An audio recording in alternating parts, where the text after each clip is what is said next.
Hello বন্ধুরা, আজকের নতুন রেসিপি রুই পোস্ত। আমরা বেশিরভাগ মানুষ বড় মাছ খেতে পছন্দ করি না, তবে একবার এইভাবে বাড়িতে রুই পোস্ত করে দেখবেন, সকলে চেটেপুটে খেয়ে নেবে। প্রথমে মাছগুলোকে ভালো করে ধুয়ে নিয়ে একটু নুন ও হলুদ দিয়ে মেখে নিতে হবে।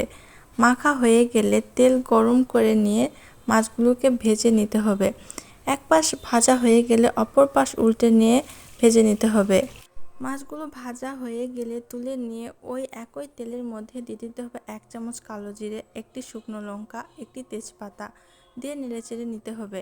তারপর বড় 1 চামচের পোস্ত বাটা, 1 চামচ সর্ষে বাটা, আমি কালো সর্ষে নিয়েছি, আপনার চাইলে সাদা সর্ষেও নিতে পারেন। তারপর 1 চামচ আদা বাটা, 1 চামচ কাঁচা লঙ্কা বাটা দিয়ে নেড়েচেড়ে নিতে হবে। তারপর 1 চামচ টক দই দিয়ে সেখানে 1 চামচ হলুদ গুঁড়ো, 1 চামচ শুকনো লাল লঙ্কার গুঁড়ো, 1 চামচ লবণ, আপনার স্বাদ অনুযায়ী লবণ দিয়ে মশলাটাকে ভালো করে ভেজে নিতে হবে। তারপর পরিমাণ মতো জল দিতে হবে। তারপর জলের সাথে মশলাগুলোকে মিশিয়ে নিয়ে ফুটিয়ে এলে ভেজে রাখা মাছ ও চেরা কাঁচা লঙ্কাগুলোকে দিতে হবে। তারপর ঢাকনা বন্ধ করে 5 মিনিটের মতো ফুটিয়ে নিয়ে গ্যাস অফ করে 2 থেকে 3 মিনিট পর ঢাকনা খুলে নামিয়ে নিতে হবে। এভাবে একবার বাড়িতে রুই পোস্ত করে দেখবেন, ছোট থেকে বড় সকলে অনেক পছন্দ করবে।